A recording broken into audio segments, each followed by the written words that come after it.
এবার আমরা ড্রিমওয়েভারের কিছু ফরম্যাটিং নিয়ে আলোচনা করব। তো আমরা প্রথমেই আমাদের যে পেজটি থাকবে বা ইন্টারফেসটি থাকবে সেই পেজের ব্যাকগ্রাউন্ড কালার কীভাবে চেঞ্জ করতে হয় এবং ব্যাকগ্রাউন্ডে কোনো ইমেজ কীভাবে সেটিং করতে হয় সেটি দেখব। তো এটি করার জন্য আমরা চলে যাব মডিফাই মেনুতে এবং এখানে রয়েছে পেজ প্রপার্টিস। এখানে ক্লিক করে আমরা দেখুন এখানে যদি কোনো কালার চেঞ্জ করতে চাই তাহলে যেখানে ব্যাকগ্রাউন্ডে ক্লিক করে যে কোনো ধরনের কালার আমরা এখানে সেট করতে পারি। সে আমরা এই কালারটি চুজ করছি এবং আমরা যদি অ্যাপ্লাই বাটনে ক্লিক করি আমরা অলরেডি আউটলুক দেখতে পাচ্ছি ইন্টারফেসে এবং আমরা অন্য একটি কালার দিচ্ছি, সে নেভি ব্লু কালারটা দিচ্ছি।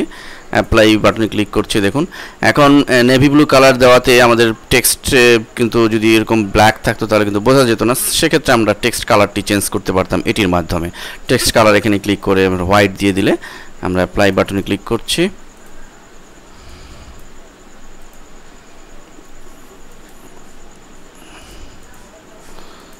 সরি, এটি টেক্সট কালারটি এভাবে আমরা টেক্সট ব্যাকগ্রাউন্ড কালার এবং টেক্সট কালারকে চেঞ্জ করতে পারি।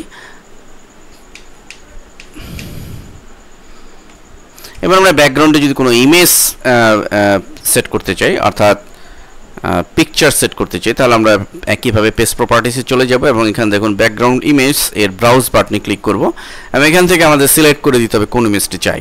আমরা পূর্বেই যদি ইমেজটি করে নিব আমরা গ্রাফিক্সের যে কোনো সফটওয়্যার দিয়ে লাইক অ্যাডোবি ফটোশপ এর মাধ্যমে ডিজাইন করে এবং সাইজ ঠিক করে অর্থাৎ আমাদের ইন্টারফেসটি যে সাইজে হবে সেই সাইজে অনুযায়ী আমরা ইমেজ সেট করে আমরা সাপোজ এই ইমেজটি সেট করছি, দেন ওকে বাটনে ক্লিক করে আমরা